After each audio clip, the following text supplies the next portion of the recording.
On April 16, 2026, the Counter Trafficking Unit of the Ministry of Homeland Security held a commendation ceremony to recognize the officers and staff whose bravery, dedication, and collaboration contributed to the success of Operation Purple Ryain.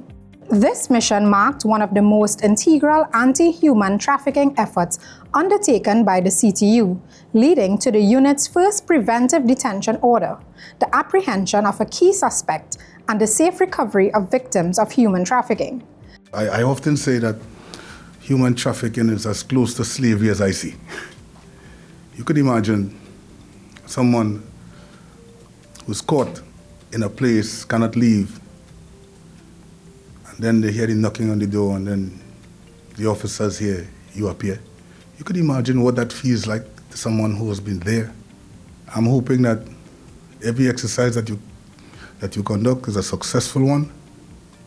Doesn't always happen, but a successful one. I'm hoping that you continue to save lives. Continue to move the needle, as I always say. Don't leave the needle. Don't be stationary at all times and feel like that's the end of this or that's the end of that. You all move the needle in the right direction.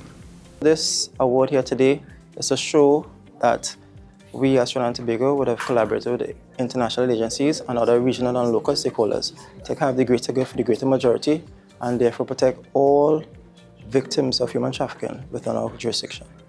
Based on the good work by the officers, Interpol France would have congratulated and commended the Counter Trafficking Unit, and by extension, the Trinidad and Tobago for a job well done for the information they sent us and how we actioned it in a timely manner. It's a privilege for me to work at the Counter Trafficking Unit for the past 10 years. It wasn't something I was expecting to remain at the units for this long, but notwithstanding that, it's a privilege to have come through that 10-year period. The years there would have given a lot of training both internally and externally, and therefore it gave us a good foundation upon which to act.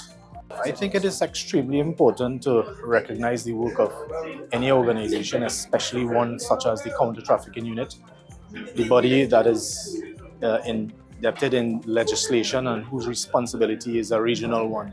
Every act that we perform, good, bad, and indifferent, is recognized and is scrutinized at different levels, again, both locally and regionally and internationally. So therefore, we are in a position of trust and must maintain that. This was a production of the Information Division, Office of the Prime Minister.